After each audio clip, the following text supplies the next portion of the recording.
दोस्तों, बचपन से ही हम सब स्वर्ग और नर्क की बातें और विभिन्न कथाएं व धर्म कर्म की बातें सुनते आ रहे हैं कि जो अधर्मी लोग होते हैं उन्हें नर्क में बहुत सारी यातनाएं सहनी पड़ती हैं और जो व्यक्ति धर्म के रास्ते पर चलता है उसे स्वर्ग में कुशलता पूर्वक जीवन यापन करने को मिलता है। इसी के साथ बहुत कथाएं प्रचलित हैं कि जो पापी लोग होते हैं उनके साथ नर्क में अनेक अत्याचार होते हैं, जैसे उन्हें गर्मा गर्म तेल की कढ़ाई में उबाला जाता है और आग में जलाया जाता है और बहुत सारी चींटियों के बीच में उनको डालकर चींटियों से कटवाया जाता है और इसी तरह की यातनाएं दी जाती हैं। परंतु आज हम आपको बताएंगे कि स्वर्ग और नर्क इंसान के किन कर्मों पर निर्भर करता है। तो नमस्कार दोस्तों, और स्वागत है आपका हमारे चैनल में। तो वीडियो के अंत तक जरूर बने रहिए। तो करते हैं वीडियो की शुरुआत। एक गांव में एक बूढ़ी महिला रहती थी जो कि बहुत ही सरल स्वभाव की थी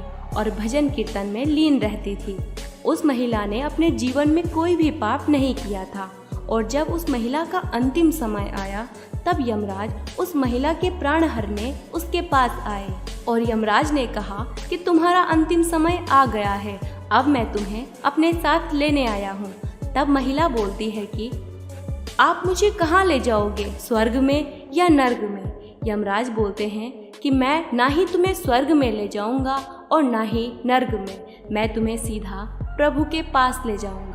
तब महिला यमराज से बोलती है कि इस संसार में मैंने सिर्फ स्वर्ग और नर्क की बातें ही सुनी हैं कि जो अधर्मी लोग होते हैं उन्हें नर्क भोगना पड़ता है और जो धर्म कर्म में लगे रहते हैं उन्हें स्वर्ग भोगना पड़ता है।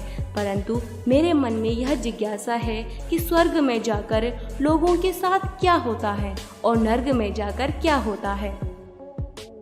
फिर महिला यमराज से बोलती है कि मेरी आपसे एक विनती है कि मैं पहले नर्क और फिर स्वर्ग दोनों देखना चाहती हूँ। तब यमराज कहते हैं कि तुमने अपने जीवन में कोई भी पाप नहीं किया है, इसलिए मैं तुम्हें पहले नर्क में और फिर स्वर्ग में और उसके बाद भगवान के धाम ले जाऊंगा। और फिर यमराज उस महिला के प्राण हर के अपने साथ ले जाते हैं। तब सबसे पहले उस महिला को नर्क दिखाई देता है। नर्क के प्रवेश द्वार पर पहुंचते ही महिला को कर्कश ध्वनियां सुनाई देती हैं और वहां सारे लोग रो रहे थे, बिलख रहे थे और बहुत ही कमजोर थे। ऐसा लग रहा था कि इन्होंने कई वर्षों से खाना नहीं खाया होगा और वह सब बीमार हो चुके हैं। तभी महिला की नज़र नर्क के बीच में रखे एक स्तंभ पे पड़ा, जो स्तंभ 100 फीट का था और उस स्तंभ के ऊपर एक पतीले में स्वादिष्ट सुगंधित खीर रखी हुई थी और वह खीर इतनी स्वादिष्ट थी कि उसकी सुगंध उस महिला तक आ रही थी। तब महिला वहाँ एक व्यक्ति से पूछती है कि तुम्हारी ऐसी हालत क्यों है? तब वह व्यक्ति बोलता है कि हमने कई दिनों से खाना नहीं खाया है।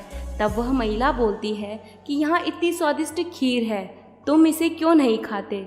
तब वह कहता है कि खीर तो है परंतु 100 फीट की दूरी पर है, हम वहां नहीं पहुंच पाते, जिसकी वजह से हम खीर भी नहीं खा सकते।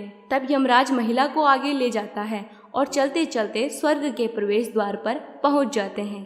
प्रवेश द्वार पर पहुंचते ही महिला को हंसने की आवाजें आती हैं और फिर महिला देखती है कि चारों तरफ लोग बहुत ज्यादा खुश थे और स्वस्थ नजर आ रहे थे। ऐसा लग रहा था कि दुनिया की पूरी जन्नत इन्हीं लोगों को मिली है। तब महिला वहाँ एक आदमी से पूछती है कि तुम इतना खुश और स्वस्थ कैसे हो? तो वह आदमी बोलता है कि हम स्वस्थ कैसे नहीं रहेंगे, हमें यहाँ स्वादिष्ट खीर जो खाने को मिलती है। तब उस महिला की नज़र एक स्तंभ में पड़ती है जो 100 फीट का था और उसके ऊपर खीर का पतीला था और महिला देखकर आश्चर्यचकित हो जाती है कि ऐसी ही खीर उसने नर्क में भी देखी है। तब वह उस आदमी से पूछती है कि तुम खीर कैसे खाते हो, यह तो 100 फीट की दूरी पर रखा हुआ है।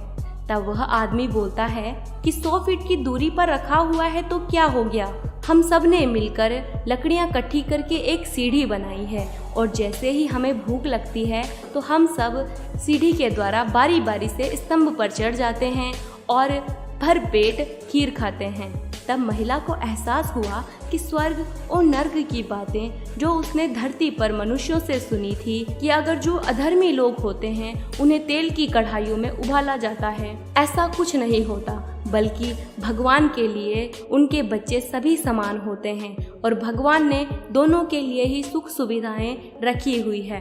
परंतु स्वर्ग और नर्क अपने ही हाथ में होता है। जहाँ कोई भी मनुष्य परिश्रम करता है तो उसे स्वर्ग का आनंद प्राप्त होता है, और जहाँ मनुष्य आलस से भर जाता है वहीं उसे नरक भोगना पड़ता है। और यह जरूरी नहीं कि इंसान मरने के बाद ही स्वर्ग और नर्क भोगेगा, क्योंकि जीवित प्राणी भी अपने जीवन में अगर कुछ कर्म ना करे और दूसरों के ही भरोसे अपनी जिंदगी जिए तो जीते जी उसकी जिंदगी नरक बन जाती है। और वहीं कोई मनुष्य अपनी जिंदगी में हर काम परिश्रम से करता हो और धर्म कर्म में लगा रहता हो तो उसे पृथ्वी पर ही स्वर्ग की प्राप्ति हो जाती है। तो दोस्तों, आपको आज की कहानी कैसी लगी हमें कमेंट करके जरूर बताएं, और ऐसी ही रहस्यमय जानकारियों से रूबरू होने के लिए सब्सक्राइब करें हमारा चैनल। धन्यवाद।